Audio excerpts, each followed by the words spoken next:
It's yours. Hi, thank you very much. I appreciate the introduction.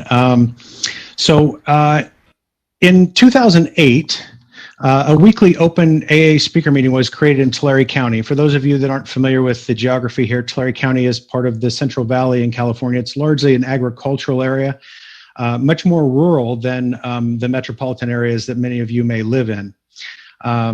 In any case, in 2008, we began a new open AA speaker meeting. The idea was that this open speaker meeting format would afford our speakers an opportunity to spend 40 minutes rather than typically 3 to 5 in a discussion meeting to share their experience. And the hope was that this would allow newcomers in our fellowship the opportunity for identification with those who might help them.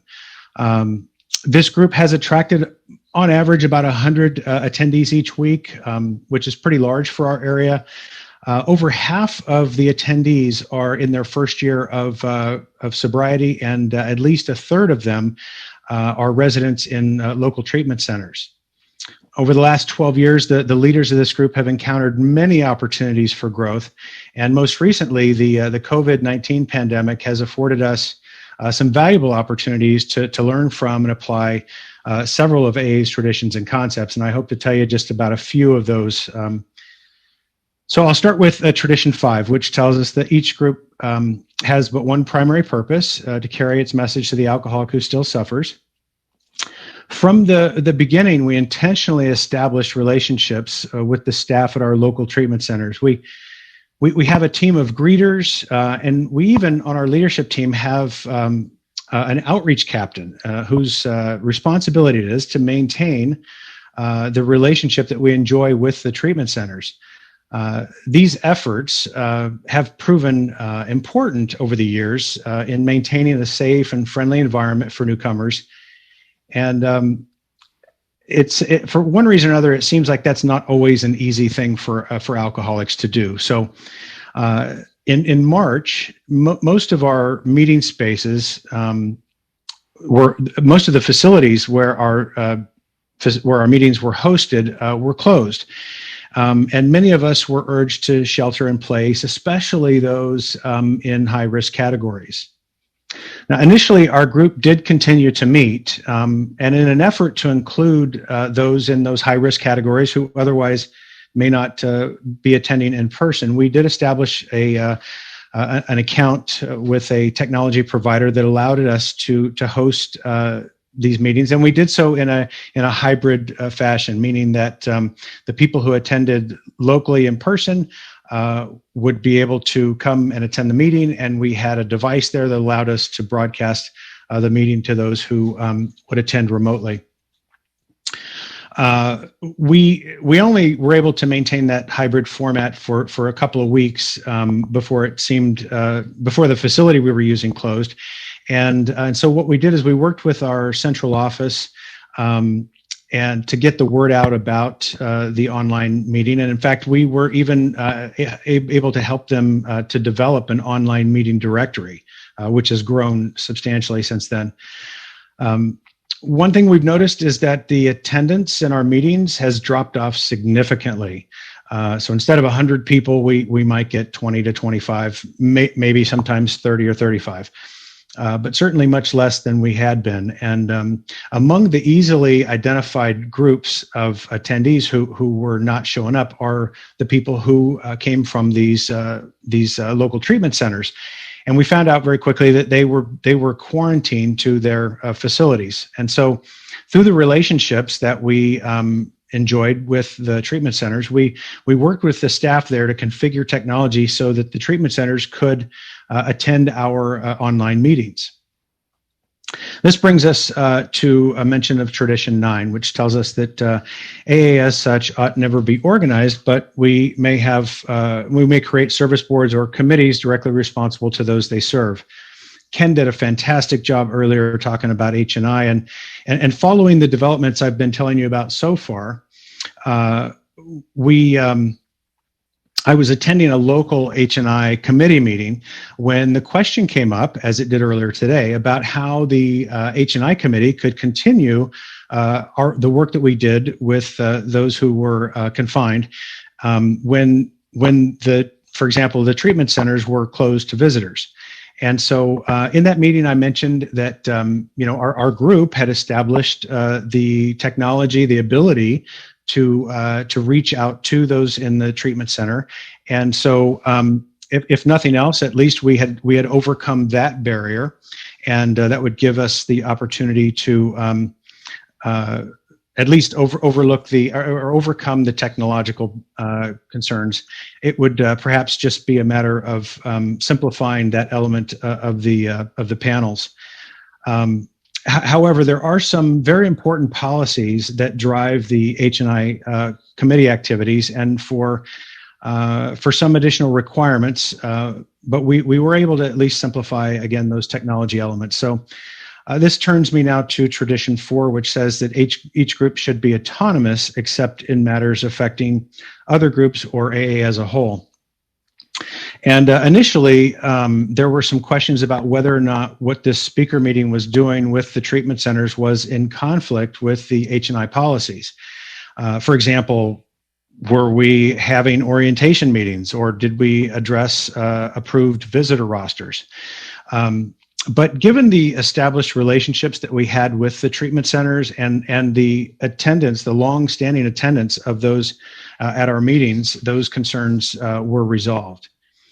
I'm going to shift now to Concept 9. Now, Concept 9 takes 6.5 pages, so I'm just going to give you a real brief excerpt. It tells us that good leadership can be here today and gone tomorrow, that furnishing our service structure, that is our group leaders, with able and willing workers has to be a continuous activity, and that we must continually find the right people for our many service tasks.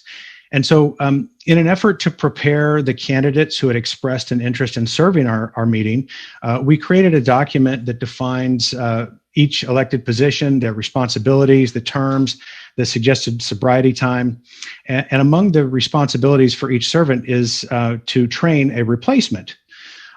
We have had some struggles with rotation, and we've even elected ill-equipped leaders in the past, but the measures that we've taken seem to be helping to reduce these issues, and it's been beautiful to watch newcomers become servants and then evolve into real leaders within our fellowship.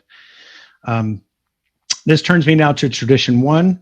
I'm gonna read from the long version. It says that each member of Alcoholics Anonymous is but a small part of a great whole. AA must continue to live, or most of us will surely die. Hence, our common welfare comes first. But it warns us, individual welfare follows close afterward. So there's lots of different angles that I could take on this, but the one I'm going to choose to take is this idea of out of sight or out of mind. I try to capture people's AA birthdays for my calendar so that I can call or text them on their anniversary. I think it was an assignment that was intended to help me learn how to be a little less self-centered. And as a result, now nearly every day I reach out to at least one AA member, and I can't help but notice there are a growing number of my fellows who I haven't seen in months. It seems to me like our fellowship is really, really fractured at the moment, and it's almost like we now have two types of AA members: those who insist on meeting in person or not at all, and those who are willing to only meet online. And there are a few of us who kind of walk the line between both of those, and to me, it really seems like there's a great deal of friction between those two camps.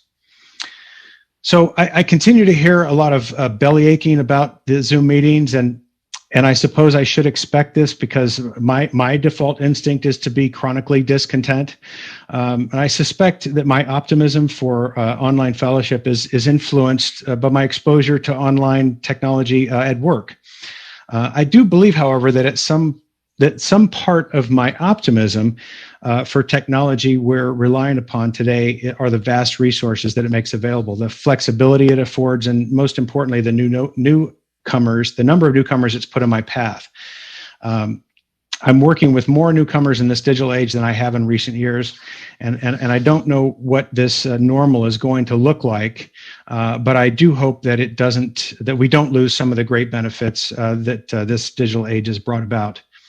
I'm running short of time, but there's also a Tradition 7 element that we've allowed groups to digitally contribute, and through that, we've been able to match all of last year's contributions in just 2 months, and in 4 months, we've more than doubled that.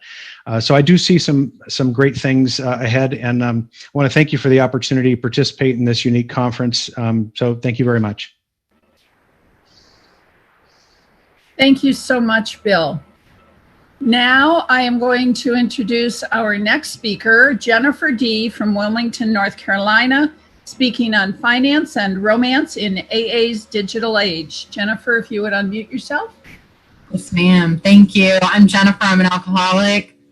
I have a sobriety date. It is January 12th of 1992. I have a sponsor. Her name is Debbie A., and I have a home group.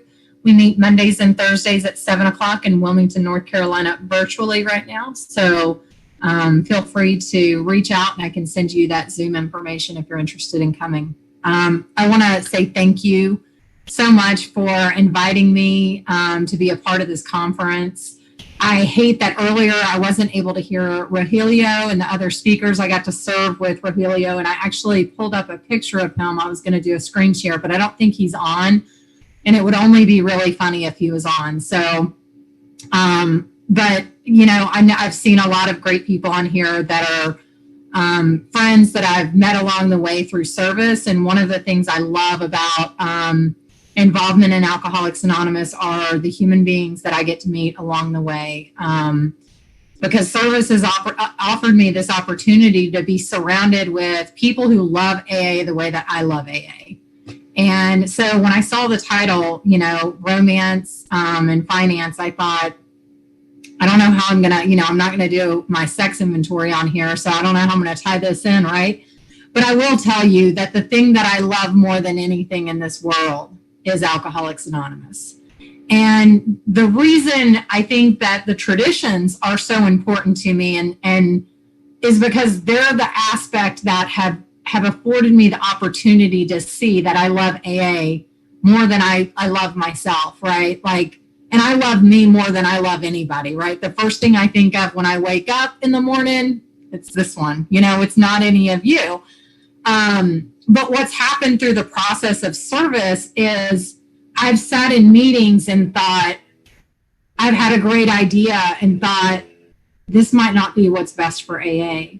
And I've set aside my own personal thoughts, beliefs, whatever, because of my love for Alcoholics Anonymous. And that's a miracle, right? Like for this alcoholic, that is a miracle for me to put something prior to my own selfishness. So it's part of my love affair, I guess, with the traditions, our concepts, and the involvement from getting involved, not only in general service, but that really did happen for me early on when I came to Alcoholics Anonymous. I got sober 6 days before my 15th birthday, so I was very young when I got here, and it was a bunch of old men when I got here. They like had Santa Claus beards and suspenders, and you know, like they were old guys. And the cool thing is they didn't treat me like a young person. They treated me like an alcoholic that needed help. And I'll forever be grateful that I came into that type of group. And I'll tell you, that's not the group I would necessarily choose today for my home group. Because those guys, they wouldn't let me make coffee for a year, but they elected me GSR when I was 90 days sober, right? Like that was the kind of home group. And I can tell you, that's not how my home group operates. Like we let you make coffee, you stick around, then we'll elect you a GSR. But it was exactly what I needed because it made me feel a part of, and I'm forever grateful for that. And, you know, in regards to like the seventh tradition, I'm going to talk about some different stories, some of my experiences that I've had. I'm not one of those people that like kind of breaks things down and tries to educate or whatever. I just share my personal experience. And, you know, when I got here, when the baskets went around, what that seemed like to me was like when you go to church. I mean, that's just kind of what it reminded me of, right? And I didn't know what it meant. What my old guys told me when I got here, and it's not what I tell my girls whenever I'm sponsoring someone new, but what they told me is don't worry about the basket. You know, we're here to help you. Here's our phone number. If you feel like picking up a drink, you call us, right? So that was kind of the message that I received from them. And then later, as I was sober a little bit longer, then they explained to me how we're self-supporting and what that basket means and where that money goes, right? But initially, upon me getting there, they were like, AA doesn't cost anything, of which AA doesn't cost anything, right? And that was part of the attraction that kept me coming back. It was really important for me to hear certain messages when I got here, which is like, it didn't cost me anything.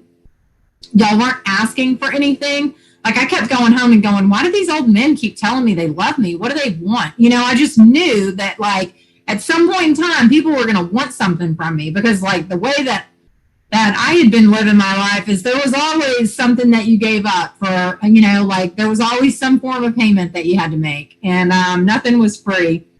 And so it was really mind-boggling to me, I think, upon, you know, my early recovery. But then as I got sober and was sober a little bit, and I didn't have the means either, right? Like, I didn't have a job. I was an alcoholic that was turning 15 years old, and I was a total train wreck of a human being. I didn't have the means. Like, initially my grandmother was like driving me to the meeting, right? And then eventually what happened is they would take rotation of who was going to go pick up the kid, right? And so in the beginning, like, I just didn't have those means or that ability or anything. But eventually what happened is I got a job, which amazing, because typically how I got anything that I wanted was that I stole it, right? And so I eventually got a job, and as I had money, I started making contributions. You know, when that basket would go around, I would have money to put in it.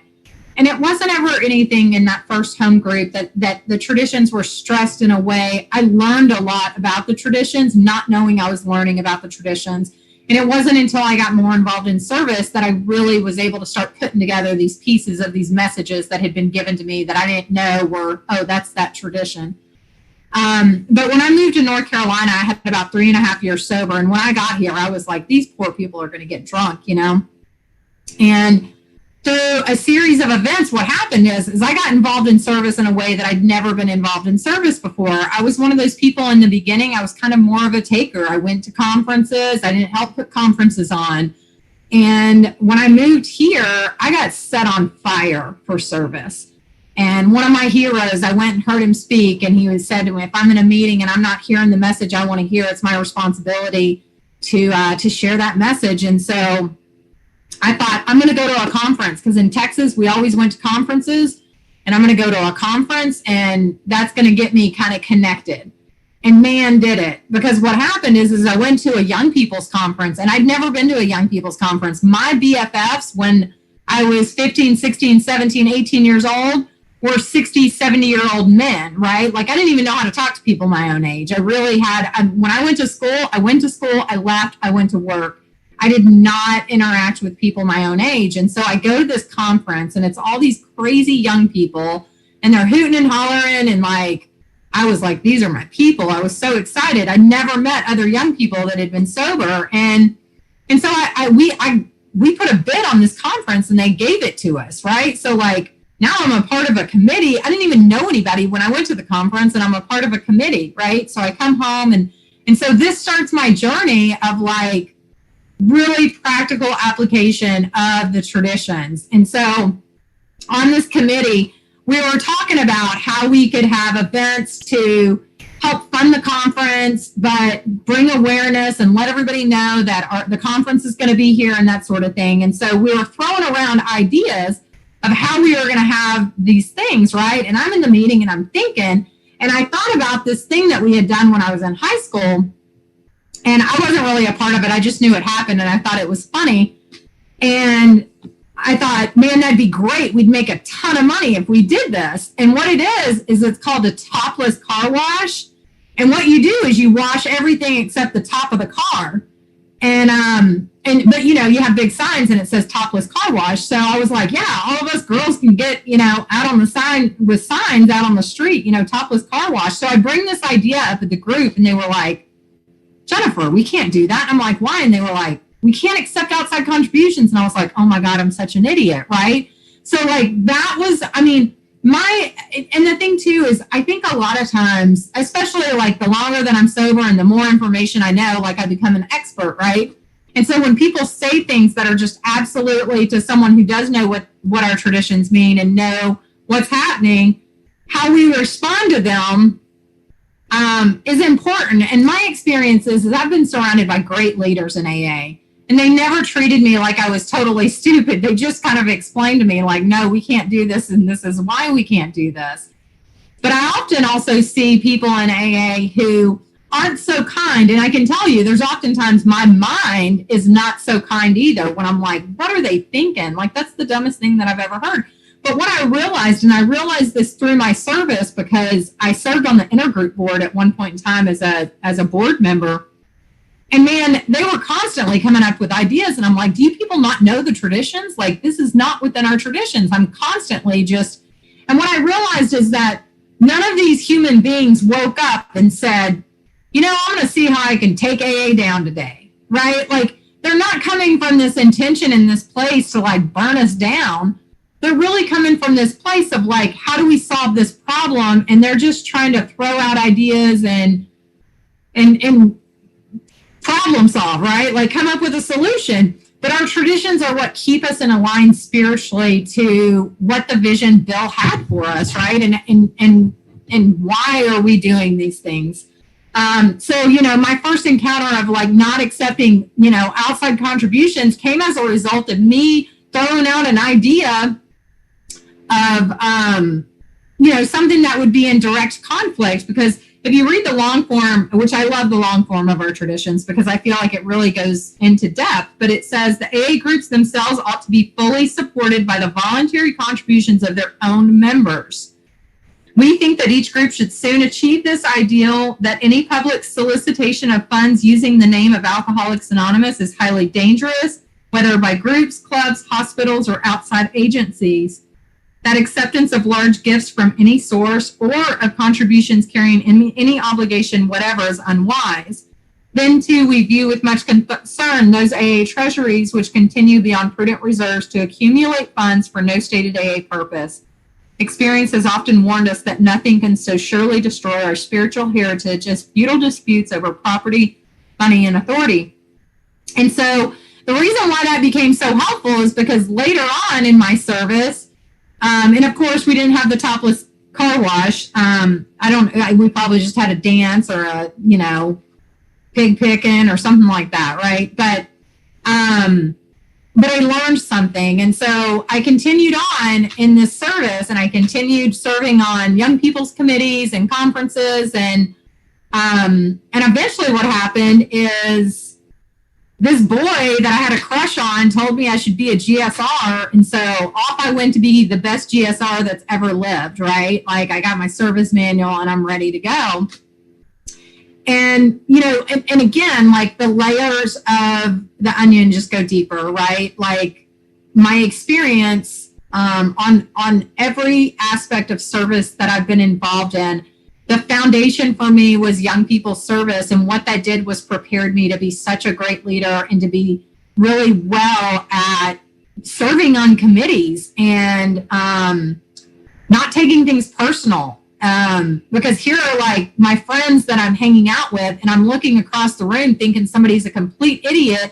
And then one day it hits me, oh, they love AA the way that I love AA. We just disagree on what we're talking about. But I was still best friends with those people, but could have disagreements on these committees, you know, and that always served me really well. And later on, after I did a ton of general service work, I went on and served as a board member for the intergroup, of which I was kind of not necessarily liked. And I'm going to talk about why I wasn't liked by certain people. And a lot of it is about understanding and knowing our traditions and bringing those issues up when there are issues. Because a couple years prior to this, our intergroup, our intergroup had originally been in a building. They moved to another building. All of these places they rented from the second building that they was bought by a corporation that's AA members. It's a separate corporation, but they rented it out to the intergroup. Although they actually didn't pay rent, which was number one, a problem for me. But then the next problem of them not paying rent happened later on when this corporation decided to buy a new piece of property because they wanted to have another building so that meetings could happen separate from the meetings that were held at the intergroup office, and intergroup could have its own space. So they went and they bought this piece of property, and what happened is they didn't know what the codes were, and they ended up like $30,000 or $40,000 deep that none of them had the money to pay. And this had nothing to do with Alcoholics Anonymous until the intergroup had a newsletter that they would use to communicate to the fellowship. And what they did was they said in those newsletters, asking all groups to please make contributions to this organization that was a separate corporation, not Alcoholics Anonymous, because they didn't have enough money to pay the additional $30,000, $40,000. Like, it was in writing. Literally, I remember reading that newsletter and I thought my head was going to pop off my head. I was just furious, right? So of course, brought this up, and and I was asked just a few months later to participate in a panel, of which the director for the Air and Serenity, the director for the Fellowship Center, I was the alternate delegate, I believe, at the time. So we're all on this panel. And of course, like, I become very unpopular very quickly because it's almost like, because I said something against this meant that it was something personal, or that I didn't think that some of these elements were a good idea, which was not the case. The case was that our tradition is very clear that our contributions are for Alcoholics Anonymous. When that basket goes around and I make a contribution, that's to go to Alcoholics Anonymous. Now, if Alcoholics Anonymous is in a building and they have rent that they pay to another organization, that's fine. That's our rent that we're paying. But AA doesn't own anything. And so I basically use the analogy that us asking money for this other entity, Arid Serenity or the Fellowship Center, is the same thing as us coming in and saying, hey, American Red Cross is a great organization. We think that you should make a contribution. And that we never do that with our membership, right? And so I became kind of unpopular in some circles within my community because of this upheaval or whatever. Well, a couple of years later, I was asked to serve on the board. And again, we have these constant issues that come up, because what I find is that when we're not clear on what our traditions are and what those lines are, we continually making gray space. And that's kind of what our local intergroup had done, was that there was kind of continual gray space that was happening. And I was always a minority voice on that intergroup board. But what I'll tell you is part of being a leader in Alcoholics Anonymous and being involved means that sometimes I'm not popular, right? And it's not about me being popular. It's about, again, putting my love for our traditions, putting my love for the fellowship, ensuring that in 10 years, Alcoholics Anonymous looks the same, that it's not watered down, that it's not changed, that we're not living in this gray space where we don't really know who we're paying rent to, or maybe we're not paying rent because we don't really have the money. Again, because like prior to Alcoholics Anonymous, I was a taker. I wasn't a giver. The seventh tradition is what taught me how to give and why it's important to give. At my home group, when the basket goes around, like, my participation and how I sponsor people is really important. I know that the life I have today isn't like AA gave me my life back. I didn't have a life worth living when I got here. When I got to you people, I had nothing. I didn't have dreams. I didn't have goals. I didn't have anything in my world. What I have today is immeasurable too, and I couldn't even fathom, had you said this is what your life is going to look like in 28 years, I would laugh at you and I'd be like, I don't want that life, number one. Because when I got here, I was like this unlovely creature. I didn't know how to say a sentence without using the F word at least 4 or 5 times, right? Like, I was just this awful human. Half my head was shaved. I wore combat boots, like black lips, black eyes. So like, I did not look like this when I came to you people, okay? I was unlovely and I was a total mess.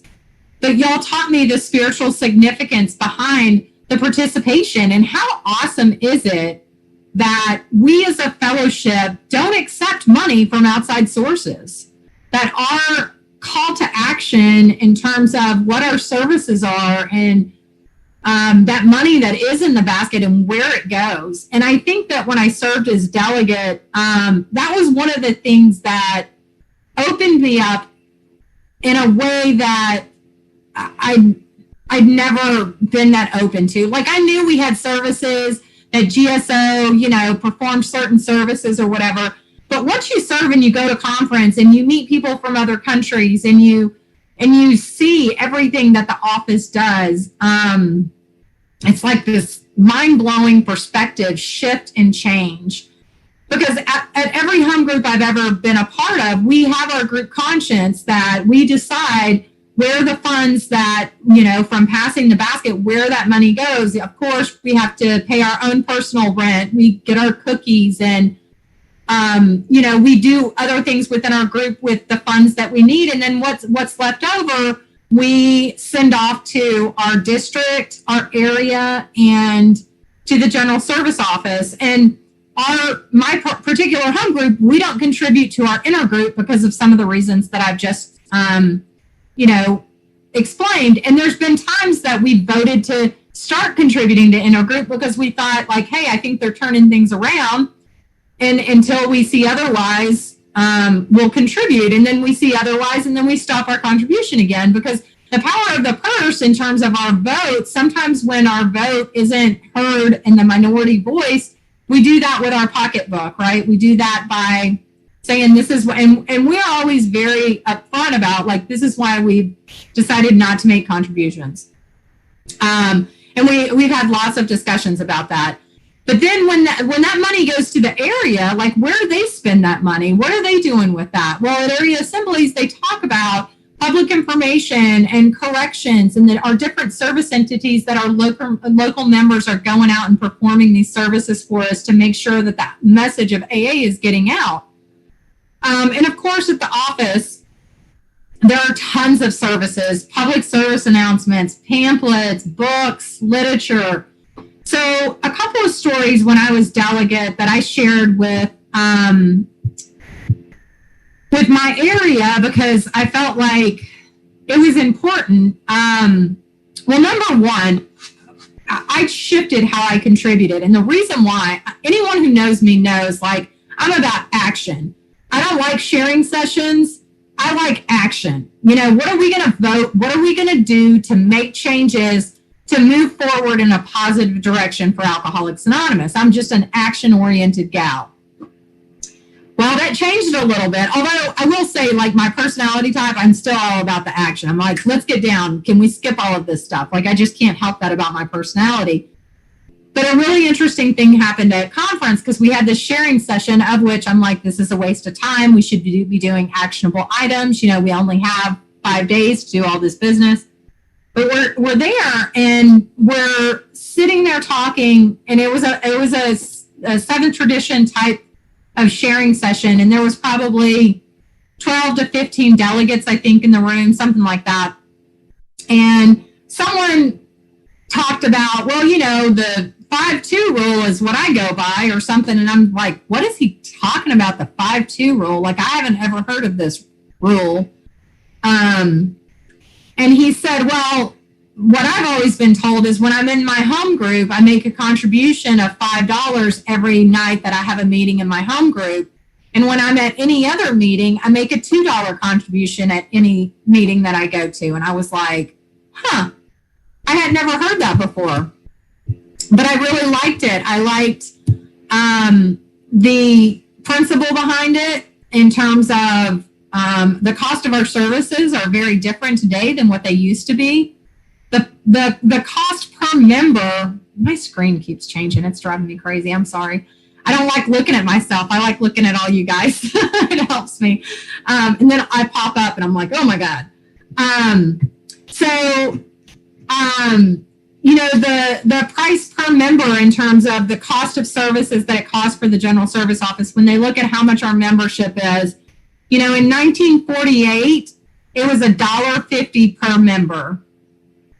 Today, per member, it's $8.16, right? So this cost per services in terms of if no groups contributed, just individual members contributed, that's what the cost would be. And so, clearly, like, some members don't make contributions. Many groups maybe are more like meetings and they're not actual groups, but they're registered as groups. And so maybe they don't participate in making contributions. So there's always kind of this shortfall, and our literature sales help to make up for that shortfall in terms of us being fully self-supporting. And so I really liked this 5-2 concept, and it made me think about how when I go into my home group and Debbie's on here, and Debbie sponsored me for a while. And during the time that she sponsored me, one of the things that she talked about in terms of, she was very big on, you don't go to a meeting without your meeting money. Like, it's a thing, meeting money, right? And so all of my girls know now I talk about my meeting money. Like, it's my responsibility at the beginning of the week to go to the little ATM, because I don't carry cash with me usually. I mean, very rarely. I always have like debit card, whatever. Now it seems like everybody has Venmo accounts, which is fantastic. But at the, a year ago, that was not the case. And so, 10 years ago, that wasn't the case. So I got in this habit of always having my meeting money ready. And that's my responsibility. And she, she said, I was always able to come up with money for, booze to make sure that I was killing myself. So I certainly can make an effort to come up with money for a program that saves my life. And I always loved how she said that. And so when I'm talking to the girls that I sponsor, I let them know what I do. And what I do is that I have my meeting money ready. I contribute $5 at my home group every time I'm in that meeting. And any other meeting that I go to, I make a contribution of a minimum of $2. And part of the reason and the difference as to why I contribute $5 at my home group and $2 at another is because at my home group, I know where those funds are going and I know which service entities they're going. And so I feel more comfortable spending more money at my home group. I also know that most meetings that I would go to, I would go into those meetings and I would have a $5 cup of coffee with me. And most people, the basket goes around, nobody has cash on them, right? Like, nobody's throwing money in that basket, but they got a $5 cup of coffee on them. And so, like, this perception of, like, how my contribution and what significance is that for me spiritually, is that part of it's about this awareness of being responsible, right? Of just being a participating, responsible member of Alcoholics Anonymous. But the other, I think, for so many of our members is ignorance, right? Like, a lot of times we don't understand the services that are needed or that the General Service Conference just voted on for these policies to be implemented, for certain services to be carried out over the next year. And these are based upon the needs that our fellowship has said, hey, we need this or we need that. One of my favorite places at the General Service Office, if you ever have the opportunity to go to New York and go to the General Service Office, I encourage you to do that. It is your office. When you arrive, you will be treated like it is your office. They give you a little name badge, and it's not like a sticker name badge. It's like a real name tag thing. It's metal, and they write your name on it. And I'll remember forever the first time I stepped off that elevator into the office, and that whole experience of being able to meet the staff and to walk around and sit on Bill's couch and to go to the archives.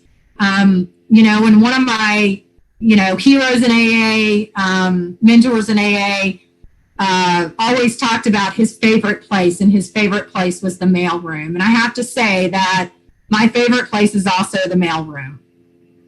Because when you walk into the mailroom, it doesn't look like anything. It's like a big, huge mailroom, right? But that's where the miracle happens. That's where our literature is sent out all over the place to people who are incarcerated, who've asked for literature, or random people who write into the office and need literature. So one of the things that I talked about when I served as delegate was like, what do these services mean and what is that? So when you go into this mail room, I always, if I'm taking somebody with me and a staff member is with me, I always say, hey, will you show us the Braille Big Book? And because it always is such an impact. So if you're ever there, go in the mail room and ask to see the Braille Big Book, and they'll take you to where the Braille Big Book is, right? And it's boxes. Like our Big Book is just like a book, right? This is like boxes because everything has been translated in Braille. Now, I can tell you right now, the cost of our Big Book versus the cost to make that Big Book is huge. It's so significant. It's probably, I think it's like a $60 or $70 difference in terms of the cost to produce it. But if someone who is blind calls the general service office and they need a Big Book, what happens is they're charged the same thing that we're charged for a Big Book. So that is like one of those services that oftentimes in our fellowship, we don't realize, like when that basket's going around, I'm ensuring that people at Alcoholics Anonymous that are blind or calling to get a Big Book aren't having to pay $70 or $80 for a book to get help to stop drinking. That like touches my heart, right? Like those are the stories and the things that, because I served as a delegate, I got to see and learn and watch and touch and participate in and go, man. And what I realized is most of our fellowship doesn't know that information. Most of our fellowship doesn't understand that when I'm sending that money to the general service office, where that help is going. And I'm going to talk the last few minutes, I know I'm getting kind of close to time, about when I served, and I went and had to look up some new numbers, but when I served as delegate, usually there's a guest from the general service office that comes to conference to observe from other countries. And the year, I think it was the second year I served, our guests were from India. And it was a gentleman named Bali and a gentleman named Lucky. And I loved them. Like I met them opening dinner and I was like on their coattails all weekend long, right? And so I talked to them a lot, and Bali told me a lot about what India was like, what the alcoholism was like, and the desperation, right? So in India, I believe there's like 20 or something. I mean, there's, in terms of dialects and languages, just in that country alone, there's well over 20 different languages. I mean, there's tons of languages in India, right? And I'd have to look it up. I know it's in my delegate report. I just don't remember where it's at in my delegate report because I did research all this stuff. And I think to date, I don't know how many languages we have translated the Big Book in India, but there was such a disparity between how many languages they have versus how many languages they have the Big Book translated into. And then I thought, I'm going to look at the numbers, right? Like, what are the numbers?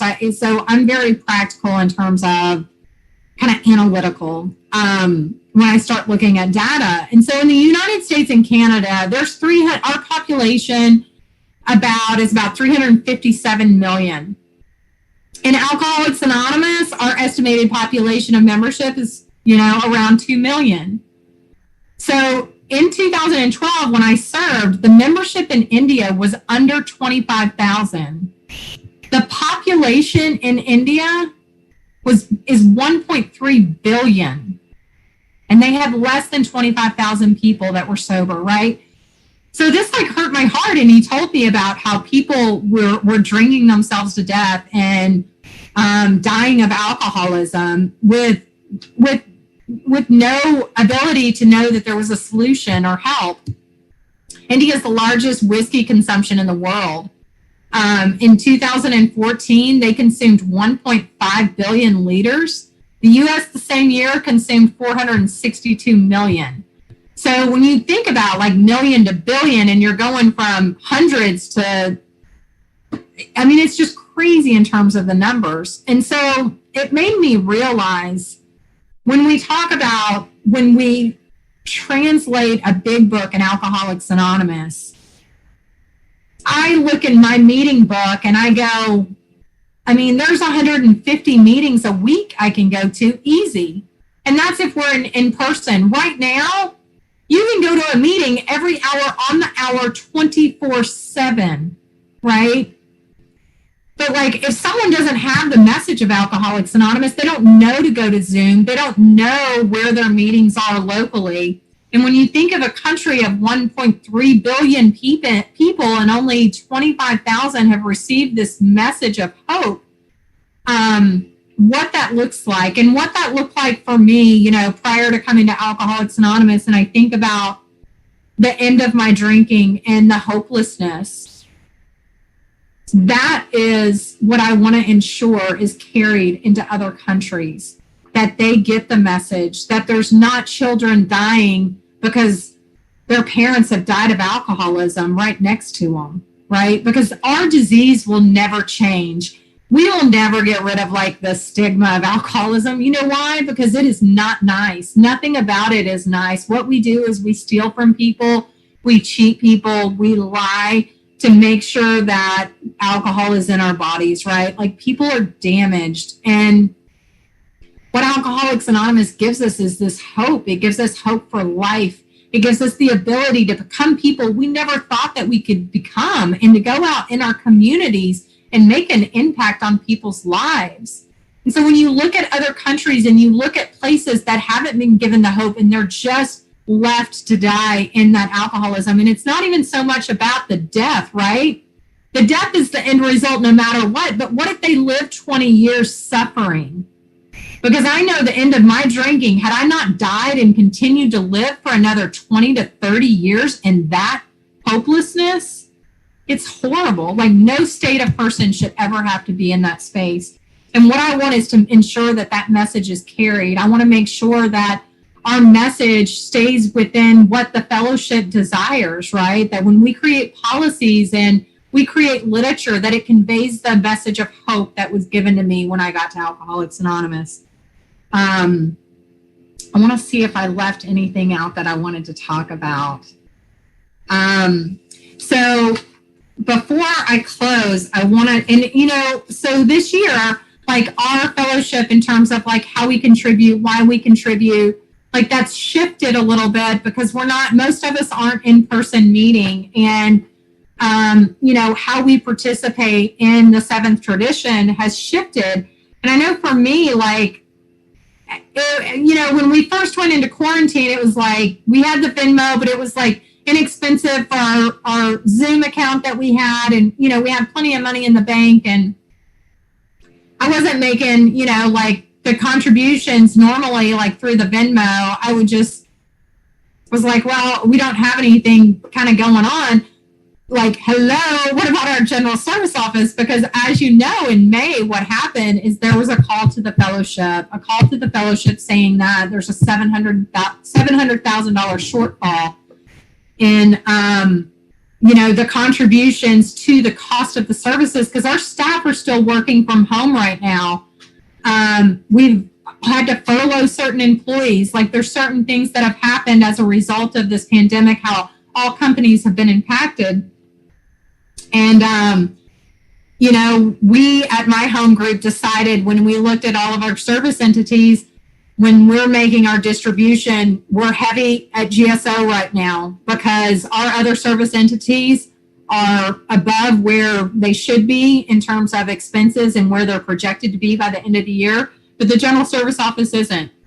I also personally go online on a regular basis to make contributions to the general service office just as an individual. And, you know, this year, the price per membership, it came to $8.16, right? And so one of the things that you can set up, and I've set up, is a monthly contribution where $8.16 every month comes out of my account. It's super easy. I don't have to do anything. I just go onto aa.org and I can set that up and I'll automatically go through. Because the way I look at it, I remember, I'm sure there's 11 alcoholics out there that can't afford to send in $8.16. And today I can send in $8.16. So if I can do it, it's my responsibility as a member of Alcoholics Anonymous to make sure that I participate in that.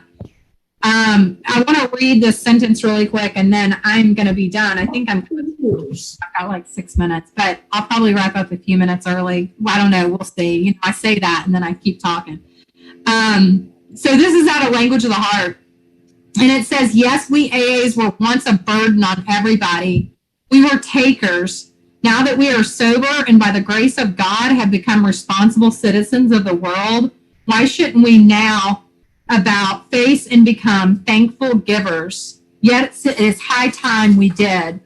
And I'm going to share this last story really quick because I have time. I went to a meeting one time and this was probably, I don't know, I was maybe, 8, 9 years sober, still really young. And I was having financial issues and I couldn't pay my bills. I mean, I was eating ramen noodles, right? Like I was in my early 20s. I had no money. And I went to the group and I saw one of the old timers and I said, I got to go get a second job. And he said, you don't need a second job. And I was like, what are you talking about? I don't need a second job. I don't have enough money to pay my bills. And he said, Jennifer, you need to find an alcoholic to work with. You don't need a second job. And what I'll tell you is that's the dumbest advice I've ever heard in my life, right? But it worked flawlessly because I got an alcoholic in my life and somehow my bills got paid. And for me, that's the spiritual connection that there was a year I was completely unemployed and every meeting I went to at my home group, every time I was at that group, I put $5 in the basket. And every other meeting I went to, I put $2 in the basket. And I was strapped. I didn't have a job, right? It was without a job for a year. But my contribution did not change. Because what I can tell you is of the things in my life, the value, there's no amount you can put love for on what Alcoholics Anonymous has given me. So like how I give is that's the spiritual connection for me, is that I know my higher power. Sorry, I don't know what's happening.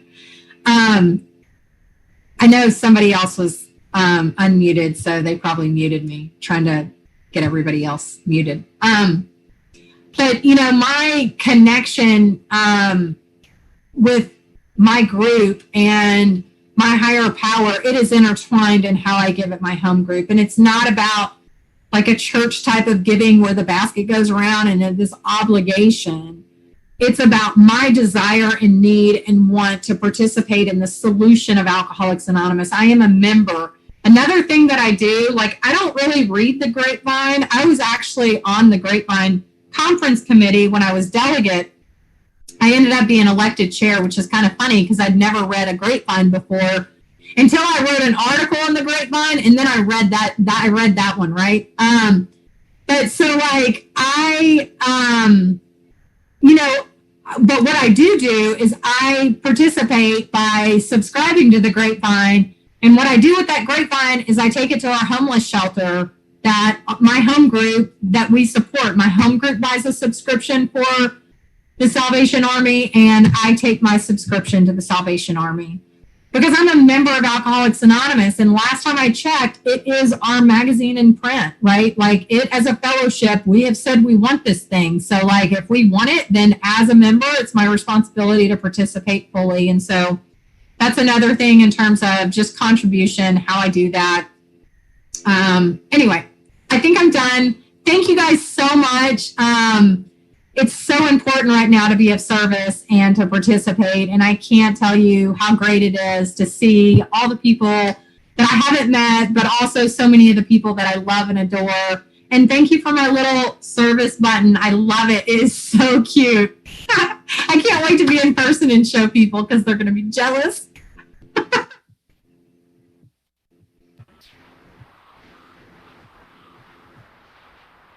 Thank you so much, Jennifer. Thank you both, Jennifer and Bill, for just sharing such great experiences.